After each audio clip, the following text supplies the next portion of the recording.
outra câmera? Em qualquer sala.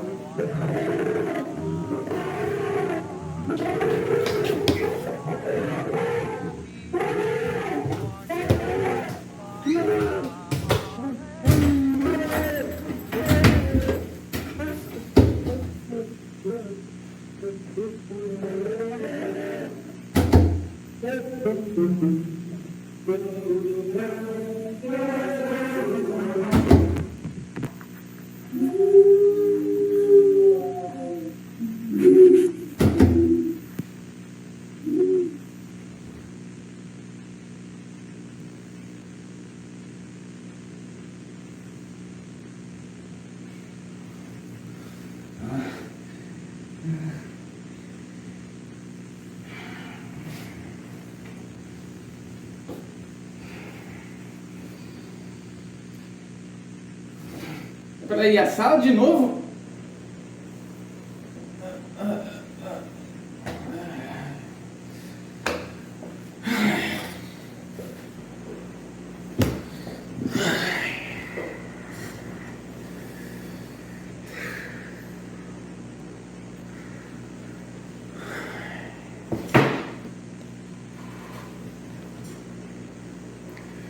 Eu acho que eu estou preso aqui, afinal. Parece que não tenho escolha a não ser fazer o vídeo de hoje. E o episódio de hoje é sobre amor. Não é sobre amor. É só sobre erotomania mesmo. Também conhecido como síndrome de Declarambou. Em homenagem à pessoa que primeiro descreveu a síndrome e listou os sintomas que supostamente a caracterizam. Essa pessoa era o psiquiatra francês Etienne Alfred Edouard Léon Marie Gatien de Clermont. Mas vamos chamar só de Clermont para simplificar. Por isso que a erotomania também é conhecida por um epônimo de seu nome, síndrome de Clermont. Em poucas palavras, em que consistiria essa síndrome? Podemos definir a erotomania como uma crença delirante na qual um indivíduo que está delirando no caso, tem uma convicção inabalável que outra pessoa o ama. Essa outra pessoa, por sua vez, não ama a paciente coisa nenhuma, muitas vezes não sabe nem sequer que ela existe. E o que faz a paciente, e aqui paciente está no feminino porque em sua descrição clássica a síndrome acometia principalmente mulheres de meia idade que levavam uma vida solitária. Bom, e o que faz a paciente passar a acreditar que tal ou qual pessoa está apaixonada por ela, muitas vezes não tem como dizer. É uma crença delirante, afinal. Quando alguém está delirando, ela pode interpretar sinais aleatórios como lhe sugerindo algo completamente diferente do que seria o sensato e ver padrões onde ninguém mais está vendo. Às vezes um simples oi dado por alguém que passa pode ser entendido pela pessoa que está delirando como significando algo como: estou secretamente apaixonado por você, mas não posso falar isso abertamente. Ou essa pessoa pode estar andando na rua, encontrar outras duas pessoas conversando, pode ser até sobre trivialidades, como se vai fazer sol ou fazer chuva, e disso ela entende dessa conversa dessas duas pessoas mensagens ocultas de amor dirigidas especialmente para ela, e que essas duas pessoas na verdade eram dois mensageiros. Ou seja, como todo delírio, ele já está dado para a pessoa. Ao invés de normalidade, na qual os sentidos nos fornecem informações, com essas informações construímos nossas crenças, aqui temos uma crença já estabelecida. E o que é vivenciado pela paciente, por mais que contradiga o conteúdo do delírio dela, as informações irão se dobrar para se encaixar no conteúdo dessa crença delirante. Os dados dos sentidos ou são interpretados de forma equivocada, ou são sumariamente ignorados. Aqui uma forma extrema de convicção, uma convicção tão grande que nem adianta argumentar contra. Mas vamos falar de erotomania de forma mais específica. A erotomania ela pode ser dividida em primária ou secundária. Ela é dita como secundária quando ela é resultado de algum acometimento conhecido. Por exemplo, a erotomania pode aparecer em contexto de demência, isquemia cerebral, intoxicações ou algum dano cerebral agudo. A erotomania também pode se desenvolver dentro de um contexto de outra doença psiquiátrica que possa cursar com delírios, como, por exemplo, a esquizofrenia, casos de transtorno bipolar, depressões graves ou também transtorno esquizoafetivo. Quando a erotomania aparece sozinha, ou seja, quando o delírio é supostamente a única psicopatologia discernível, ela é dita como erotomania primária ou erotomania pura. E quais são os critérios formalizados por de Cleyrambault para a erotomania pura?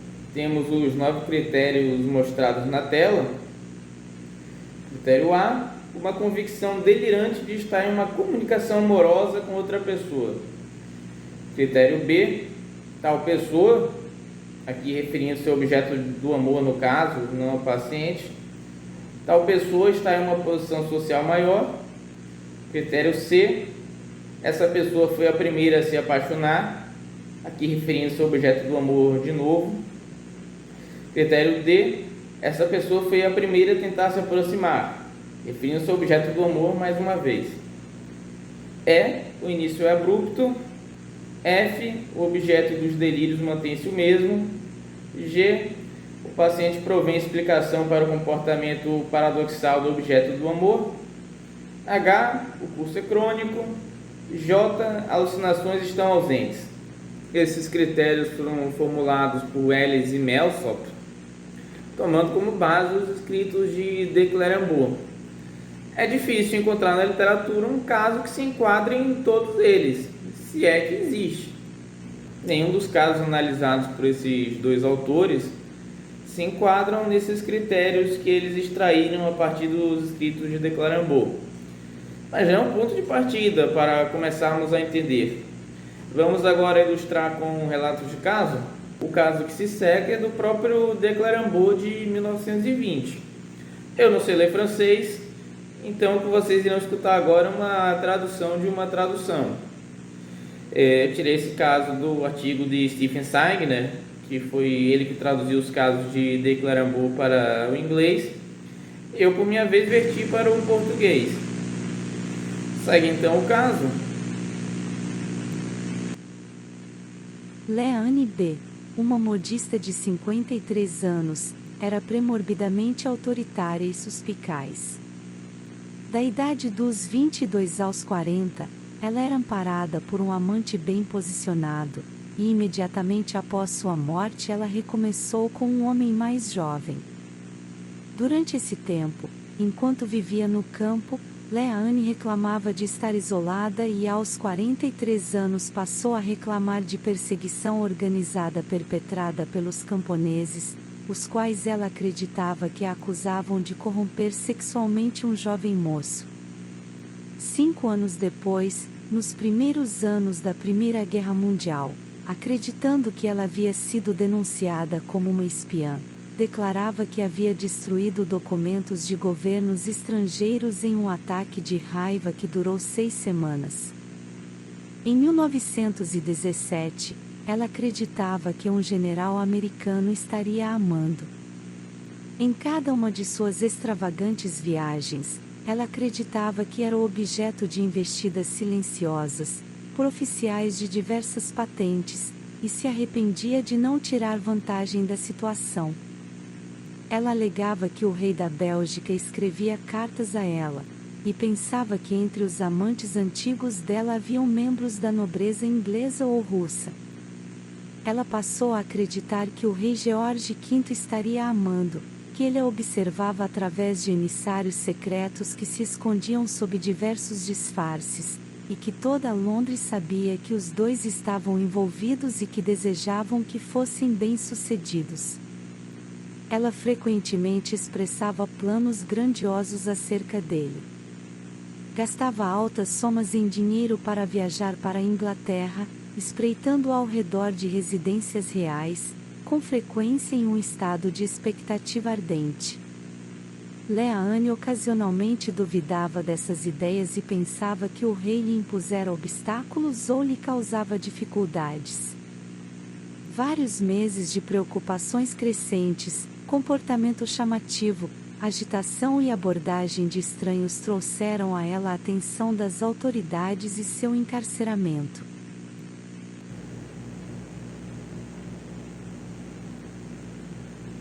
Mas de onde veio essa voz?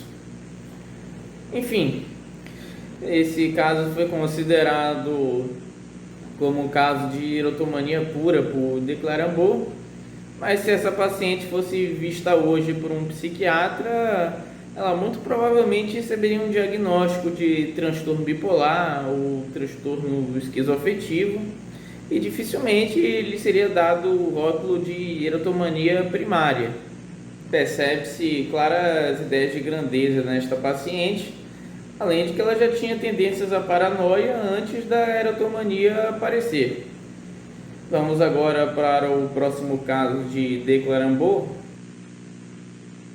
Durante um período de 37 anos, Henrietta H., uma designer de moda, tinha a crença recorrente de que um padre a amava e a perseguia. Pensava-se que ela tinha uma vontade sexual precoce e intensa. O delírio erótico se iniciou subitamente durante uma missa e desde então ela investia completamente no padre. A família tentou lidar com tal comportamento a casando, mas em menos de um ano depois ela iniciou uma série de casos extraconjugais. Períodos tranquilos eram seguidos por reavivamentos de tal amor, quando ela retornava impulsivamente a Paris para novamente perseguir o padre. Depois de um divórcio, ela se estabeleceu lá e continuou com suas abordagens, cenas, cartas e ligações. Através dos anos, ela apresentou muitas remissões e relapsos. Suas descrições de seus encontros eram acompanhadas de forte imaginário sexual, incluindo considerações acerca de uma homenagem à Troia entre o padre e outra mulher. Ela pode ter sofrido um episódio depressivo no momento em que se apresentou.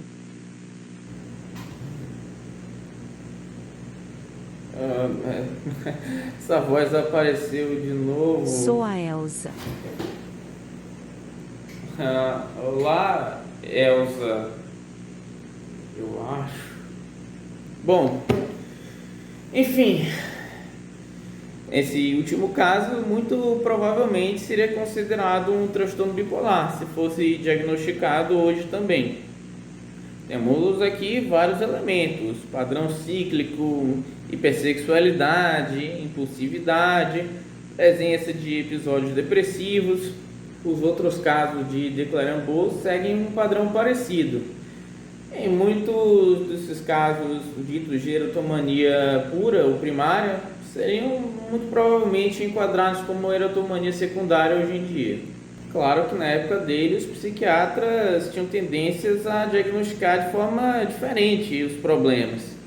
Lembrando que este caso é de 1923 e o primeiro DSM ele só foi sair em 1953, 30 anos depois desse caso. Vamos ver aqui um caso extraído do artigo de Paul Millan e Michel Paté. Este caso se aproxima mais do que poderia ser considerado um caso de erotomania pura. K era a filha única de pais idosos e que não a apoiavam. Quando criança, ela descrevia a si mesma como intensamente insegura, facilmente assustada e sem amigos próximos. Embora ela fosse capaz para a vida acadêmica, ela não entrou na universidade, optando ao invés por um curso comercial e uma posição de datilógrafa. Seu marido foi seu primeiro e único namorado. Seu casamento foi mau desde o início e existiam consideráveis dificuldades sexuais. Eles possuíam poucos interesses em comum e existia pouca intimidade. O trabalho dela providenciava a única arena na qual havia interação social. Poucos meses antes do início dos sintomas, ela perdeu seu trabalho porque sua firma fechou.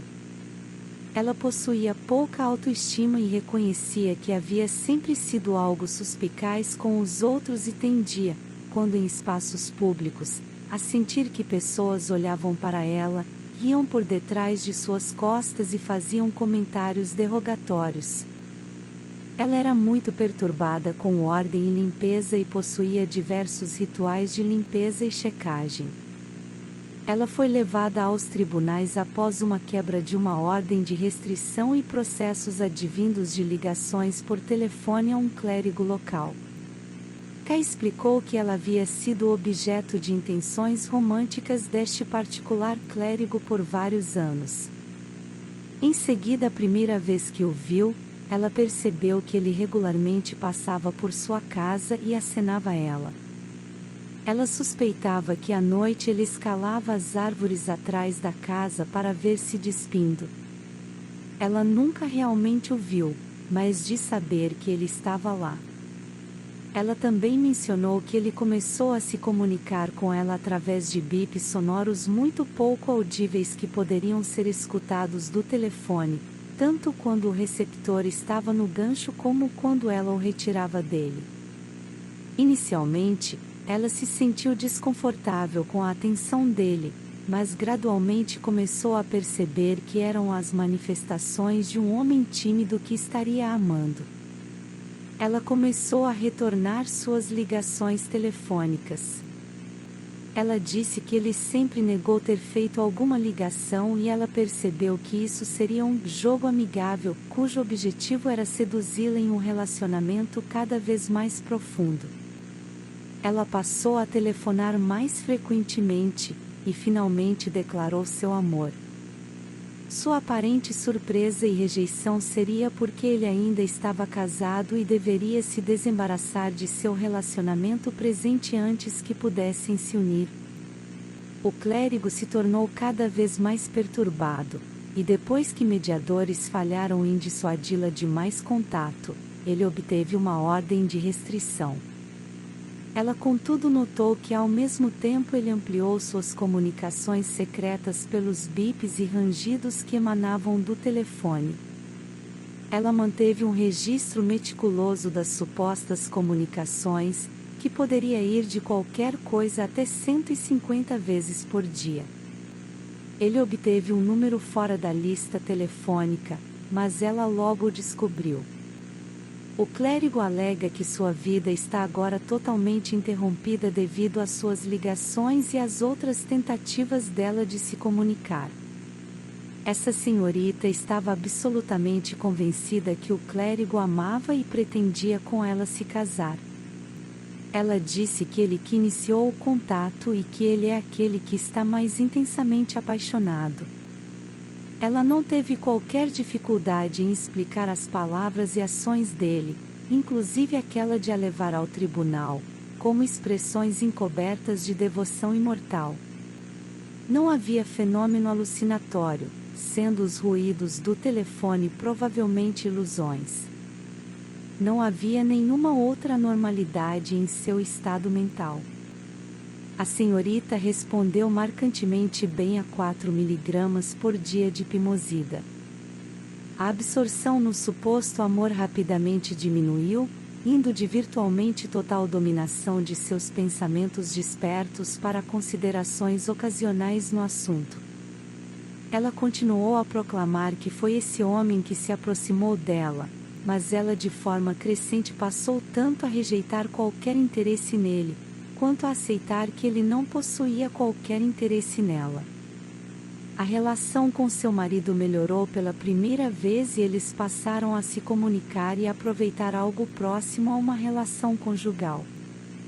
6 meses depois, por sua própria iniciativa, parou com a pimosida.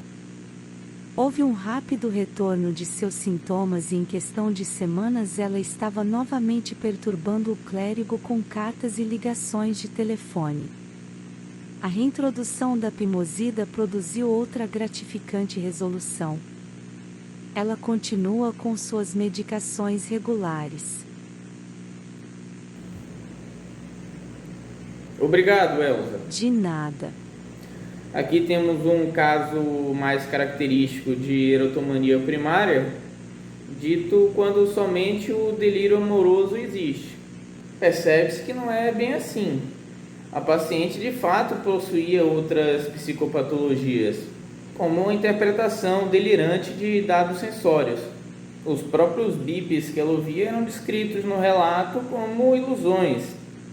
Ou seja, o telefone provavelmente deveria emitir ruídos de verdade, ou pelo menos os autores que escreveram o caso assim acreditam. Essa paciente entendia esses ruídos como alguma mensagem ocultada. Os próprios autores reconhecem também que a paciente possuía ideias de referência. Essa paciente no DSM provavelmente receberia o diagnóstico de transtorno delirante, no qual a erotomania é apenas um especificador. Vamos ver aqui agora a entrada do DSM para o transtorno delirante antes de continuarmos. Vejamos aqui os critérios diagnósticos para o transtorno delirante. Temos aqui o critério A, a presença de um delírio ou mais, com duração de 1 mês ou mais. Segue depois o critério B. O critério A para a esquizofrenia jamais foi atendido. Nota: alucinações, quando presentes, não são proeminentes e têm relação com o tema do delírio. Por exemplo, a sensação de estar infestado de insetos associada a delírio de infestação. Temos depois o critério C. Exceto pelo impacto dos delírios ou seus desdobramentos, o funcionamento não está acentuadamente prejudicado e o comportamento não é claramente bizarro ou esquisito. Critério D.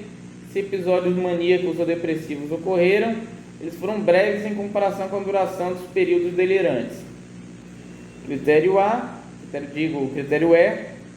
A perturbação não é atribuível aos efeitos fisiológicos de uma substância ou a outra condição médica, não sendo mais bem explicada por outro transtorno mental, como transtorno dismórfico corporal ou transtorno obsessivo compulsivo.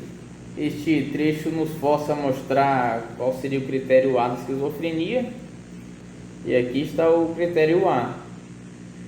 2 ou mais dos itens a seguir, cada um presente por uma quantidade significativa de tempo durante um período de 1 mês, ou menos, se tratados com sucesso. Pelo menos um deles deve ser 1, 2 ou 3. 1. Delírios. 2. Alucinações. 3. Discurso desorganizado. 4. Comportamento grosseiramente desorganizado ou catatônico. 5. Sintomas negativos. No caso, expressão emocional diminuída ou avolia.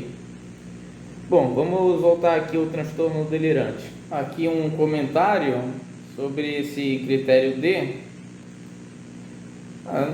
Na verdade, para o diagnóstico de transtorno delirante ser feito, na verdade não pode ocorrer episódios maníacos. Se episódios maníacos ocorrerem, provavelmente a pessoa será diagnosticada como ou transtorno bipolar ou transtorno esquizoafetivo, independentemente da duração dos períodos delirantes.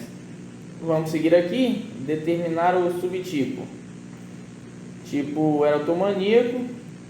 Esse subtipo aplica-se quando o tema central do delírio é o de que outra pessoa está apaixonada pelo indivíduo, que é o que estamos discutindo aqui hoje.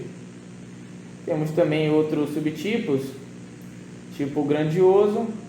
Esse subtipo aplica-se quando o tema central do delírio é a convicção de ter algum grande talento, embora não reconhecido, ou insight ou ter feito uma descoberta importante. Tipo ciumento. Esse subtipo aplica-se quando o tema central do delírio do indivíduo é o de que o cônjuge ou parceiro é infiel. Tipo persecutório. Esse subtipo aplica-se quando o tema central do delírio envolve a crença de que o próprio indivíduo está sendo vítima de conspiração, enganado, espionado, perseguido, envenenado ou drogado, difamado maliciosamente, assediado ou obstruído na busca de objetivos de longo prazo. Tipo somático. Esse subtipo aplica-se quando o tema central do delírio envolve funções ou sensações corporais. Tipo misto, esse subtipo aplica-se quando não há um tema delirante predominante. Tipo não especificado, esse subtipo aplica-se quando a crença delirante dominante não pode ser determinada com clareza ou não está descrito nos tipos especificados. Por exemplo, delírios referenciais sem um componente persecutório ou grandioso proeminente. E aqui temos o primeiro especificador, com conteúdo bizarro. Os delírios são considerados bizarros se são claramente implausíveis, incompreensíveis e não originados de experiências comuns da vida. Por exemplo, a crença de um indivíduo de que um estranho retirou seus órgãos internos, substituindo-os pelos de outros sem deixar feridas ou cicatrizes. Na verdade, quanto mais bizarro for o conteúdo, maior tendência a ser diagnosticado esquizofrenia, né? Porque se a pessoa está com delírios extremamente bizarros, isso é um indício já de desorganização de pensamento. E como vimos, isso aí acaba preenchendo o critério A da esquizofrenia. Vamos ver os outros especificadores. Especificar se os especificadores de curso a seguir devem ser usados somente após 1 ano de duração do transtorno. Primeiro episódio, atualmente em episódio agudo. Primeira manifestação do transtorno, preenchendo sintomas diagnósticos definidores e o critério de tempo. Um episódio agudo é um período de tempo em que são satisfeitos os critérios de sintomas. Primeiro episódio, atualmente em remissão parcial. Remissão parcial é o período de tempo durante o qual uma melhora após um episódio prévio é mantida, em que os critérios definidores do transtorno estão preenchidos apenas parcialmente. Primeiro episódio, atualmente em remissão completa. Remissão completa é um período de tempo após o episódio prévio, durante o qual não estão presentes sintomas específicos do transtorno. Episódios múltiplos, atualmente em episódio agudo. Episódios múltiplos, atualmente em remissão parcial. Episódios múltiplos, atualmente em remissão completa, para aqueles pacientes que tiveram 2 ou mais episódios. Aí temos aqui contínuo, os sintomas que satisfazem os critérios para o diagnóstico do transtorno persistem durante a maior parte do curso da doença, com períodos de sintomas abaixo do limiar muito breves em relação ao curso geral. Temos depois também não especificado quase em caso disso não se nem sequer citado.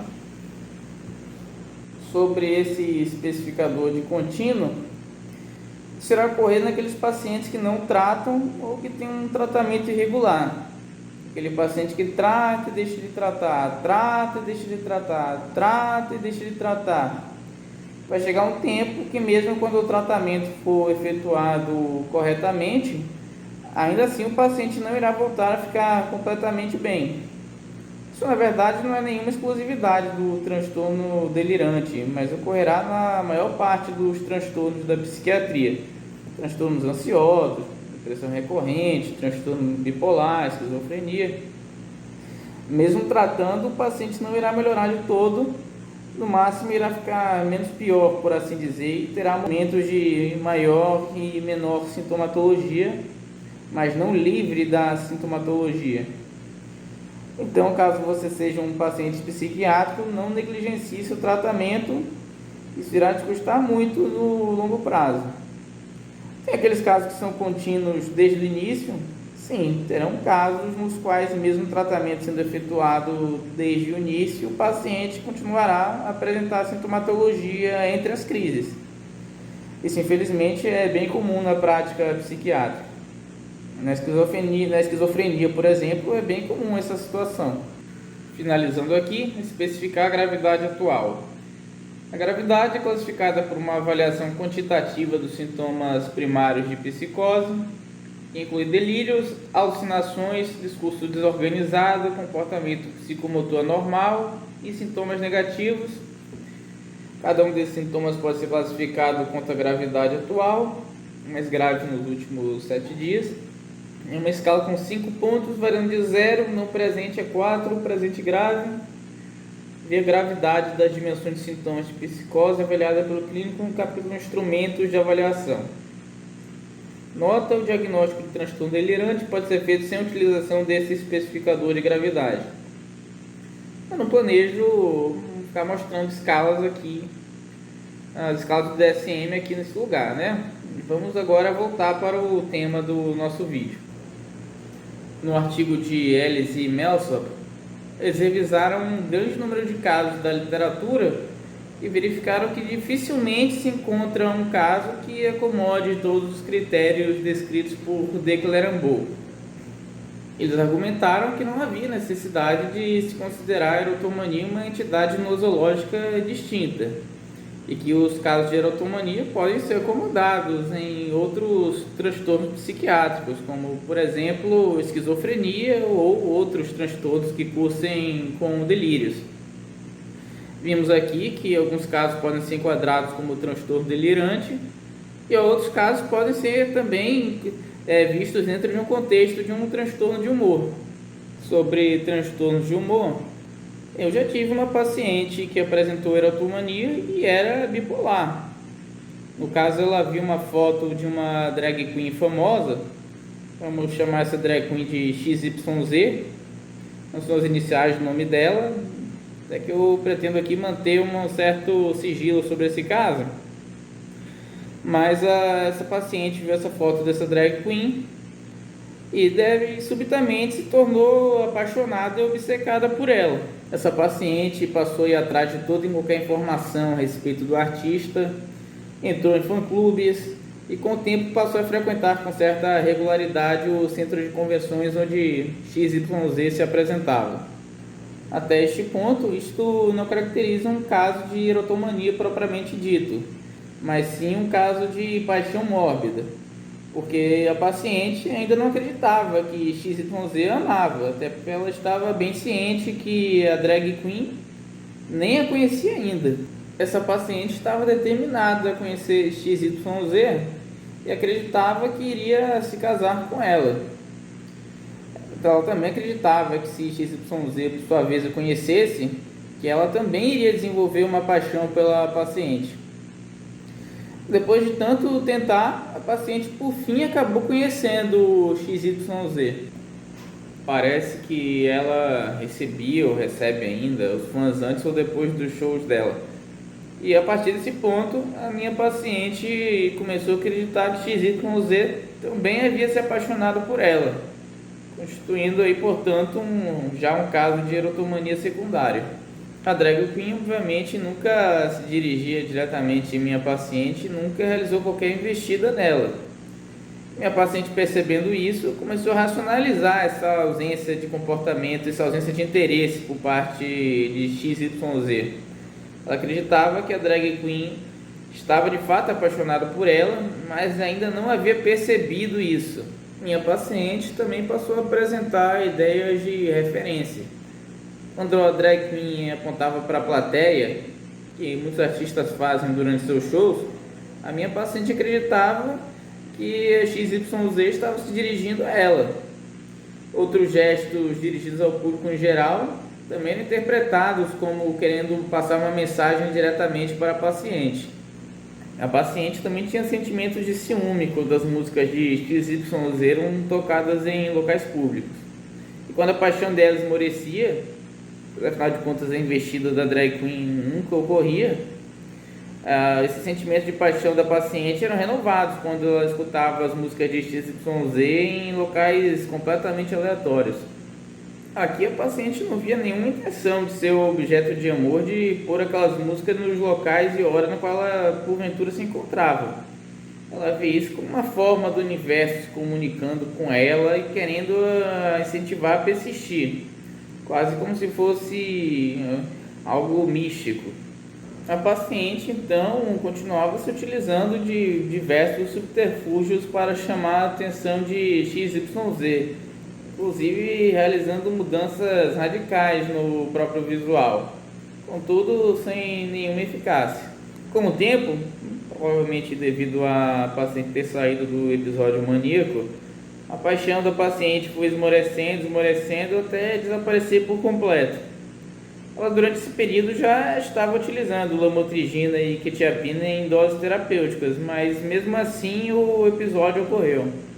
Hoje a paciente não escuta mais as músicas de XYZ e até reconhece esse momento da vida dela como um momento no qual ela estava muito fora de si. Na verdade, ela tem até muita vergonha deste período de sua vida. Neste caso, como no caso dos 3 pacientes que vimos dos relatos anteriores, houve uma busca ativa do paciente por seu objeto de amor. Na maioria das vezes, essa busca não irá resultar em maiores problemas para a pessoa na qual o amor é dirigido. Se muito, pode ocorrer apenas uma importunação dessa pessoa, mas em alguns casos, essa busca pode escalonar para consequências sérias, inclusive consequências com desfechos de violência extrema. Vamos ver essa tabela aqui agora, extraída do artigo de Martin Brunner. Nesta tabela ele compara os casos de erotomania em homens e mulheres, usando como base 246 casos publicados na literatura. Pelo menos nos casos publicados, houve uma grande discrepância entre homens e mulheres, com elas dominando a maior parte dos casos. Vê que quase a maioria das mulheres não eram casadas e a quase totalidade dos homens não eram. Quanto ao estado social, não houve grande diferença entre homens e mulheres, embora os casos se concentrassem em pessoas de estado social baixo ou médio. Vemos aqui que em questões como o aperfeiçoamento de aparência externa, demonstração de recursos e castidade, deu maior proporção de mulheres, homens e mulheres respectivamente, mas ele não conseguiu chegar a uma conclusão estatisticamente significativa devido a terem poucos casos que descreviam tais aspectos na população masculina. No caso, 4, 9 e 5 pacientes masculinos em cada aspecto respectivamente, e isso impedia de chegar a qualquer decisão estatisticamente significativa. Seguindo aqui, vemos harassment, cuja tradução seria assédio, ou seja, o comportamento de perseguir e abordar o objeto do amor. Muito alto, tanto em homens quanto em mulheres. No caso de homens, no qual se relatou se houve ou não tal comportamento, a quase totalidade deles apresentou, 62 de 63 pacientes. A presença de ciúmes também foi significativamente maior em homens do que em mulheres. Vamos aqui adiante. Aqui vemos comportamento forensicamente relevante. De todos os 170 casos de erotomania em mulheres, somente 7 delas chegaram a ter um comportamento que resultasse em algum crime. Já os homens com erotomania, vemos aqui que 39 dos 76 casos, praticamente metade, tiveram algum comportamento que resultasse em problemas com a lei. Apesar da erotomania ser um tipo de delírio mais comum em mulheres, os casos que resultam em comportamento criminal, seja abordar o objeto do amor, seguir, ameaçá-lo, ou algum comportamento que resulte em lesão ou morte do objeto de amor de pessoas próximas a ele, os casos com esse desfecho se dão na maior parte das vezes em homens. Tem um caso muito emblemático que ocorreu nos Estados Unidos em 1981, quando houve uma tentativa de assassinar o então presidente do ZEUA, Ronald Reagan. Quem perpetrou a tentativa foi John Hinckley Jr. Ele tentou atirar no presidente e acertou ele e mais 3 pessoas. Felizmente, ninguém morreu. A motivação dele era de impressionar a atriz Jodie Foster, no qual ele estava morbidamente apaixonado. Essa atriz havia participado do filme Taxi Driver, no qual o protagonista da história tentava assassinar um candidato a presidente. Parece que Hinckley queria emular o filme de alguma forma para chamar a atenção da atriz. Eu não tenho certeza, contudo, se esse caso seria um caso de erotomania propriamente dito ou somente um caso de paixão mórbida, contudo. Para algo ser considerado erotomania, há de se ter o delírio de que o objeto do amor também ama o paciente em contrapartida, e não parece ser o caso aqui. Não dá para saber se Hinckley acreditava que Jodie Foster o amava também. No Brasil também é um caso famoso. A apresentadora Ana Hickman foi perseguida por um fã obcecado em 2016 invadiu o quarto de hotel no qual eu estava hospedado. O cunhado dela estava no local e conseguiu conter o fã enlouquecido e o acabou matando depois em legítima defesa. Nesse caso daí também não dá para saber com certeza se era um caso de erotomania ou um caso de paixão mórbida. Mas voltando agora para a tabela. A idade do objeto do amor segue o padrão esperado para homens e mulheres normais. As mulheres tendendo a se apaixonar por homens mais velhos e os homens por mulheres mais novas. Já o status social, geralmente o objeto de amor tendia a ser de um status social maior, tanto para homens quanto mulheres, mas em maior proporção para as mulheres. Já em relação a se o objeto da atração era visto como sexualmente atraente, os homens, 23 dos 24 casos nos quais esse quesito foi explorado, sim, o objeto do amor era visto como sexualmente atraente. Nas mulheres era menos comum o objeto do amor ser visto dessa forma, pelo menos nos casos onde isso era descrito.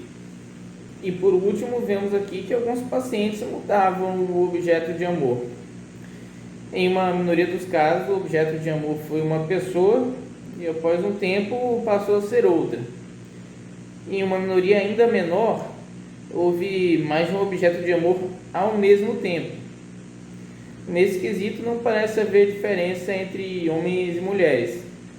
Seja como for, isso desmistifica a crença de que o objeto de amor não mudava, como classicamente descrito por Declarambot. É interessante ver essas diferenças nos padrões de homens e mulheres. Martin Brunner, que escreveu o artigo no qual essa tabela foi retirada, explicou tais discrepâncias entre os sexos usando como base a teoria das estratégias sexuais de David Buss. Eu não vou falar aqui em detalhes, mas tal teoria reconhece que homens e mulheres têm padrões diferentes de preferências sexuais, pois o custo do resultado de um relacionamento não é o mesmo para ambos os sexos, e isso levou, através de milhares de anos de adaptação e seleção natural, ao desenvolvimento de comportamentos sexuais diferentes em ambos os sexos. Segundo a teoria psicológica evolucionista, seria maior nas mulheres a preferência por um parceiro de maior status social, pois isso seria uma sinalização de que, além do parceiro ser provavelmente melhor de saúde, teria também maiores recursos para a proteção dela e da prole. Já os homens prefeririam mulheres mais jovens. As mulheres mais jovens são mais férteis e podem gerar descendência. Também a teoria explica que comportamentos mais problemáticos, como de ciúmes excessivos, de perseguir ou ameaçar o objeto de amor, seria mais marcante em homens, porque seria um comportamento que no passado distante foi um comportamento evolutivamente vantajoso para tentar garantir a fidelidade da parceira e assim ter certeza de que a prole dela seria dele também. Obviamente não há um julgamento moral nenhum aqui. Eu não estou falando se tais comportamentos são bons ou maus, mas apenas se tais comportamentos foram vantajosos do ponto de vista evolutivo no passado distante. Às vezes até precedendo a humanidade, estando presente em outros hominídeos e símios também. O comportamento também é moldado pela genética e são genes que são os objetos de seleção propriamente dito, pois são eles que são passados na reprodução. Enfim, este não é um vídeo sobre teoria das estratégias sexuais de David Buss. Se alguém estiver curioso e quiser que eu fale sobre esse assunto, pode comentar aí pedindo, onde quer que você esteja. Eu juro que eu vou estudar mais a fundo o assunto para fazer um vídeo sobre isso no futuro. Sobre o tratamento, devido à raridade da síndrome, é difícil de se estabelecer um tratamento eficaz, pois não há grandes estudos controlados, apenas relatos de caso. Havia no passado uma recomendação de se utilizar o antipsicótico Pimosida, mas a evidência de uma proeminência deste antipsicótico sobre os outros é muito fraca. E essa recomendação era anterior ao amplo uso dos antipsicóticos atípicos, nos quais também há relatos nos quais eles foram eficazes. Nos casos de erotomanias secundários à depressão, esquizofrenia, transtorno bipolar ou causas clínicas, devem seguir os protocolos específicos de cada uma dessas situações clínicas. É necessário o paciente sempre ter um suporte psicológico, em alguns casos uma vigilância maior da assistência social. Nos casos de erotomania em homens, e também em uma pequena porcentagem dos casos nas mulheres, deve-se ficar atento ao surgimento de alguma ideia que resulte no uso de violência. Nesses casos, pode-se lançar mão de uma internação ou, em alguns casos, também se acionar as autoridades. Em alguns casos, vão responder muito bem ao tratamento, outros não, contudo. Lembrando que os pacientes com erotomania, muitos deles vivem uma vida solitária e de privações, sem rede de apoio ou com uma rede de apoio muito precária, e isso na verdade é sempre um sinal de mau prognóstico, não apenas na erotomania, mas nos transtornos psiquiátricos de forma geral. Bom pessoal, por hoje é só, espero ter ajudado. Inscrevam-se nas minhas redes sociais. Que tal um cafezinho? É bom para relaxar depois do trabalho. Só um cafezinho. Eu passo, Elza. Deixa eu melhor encerrar este vídeo agora.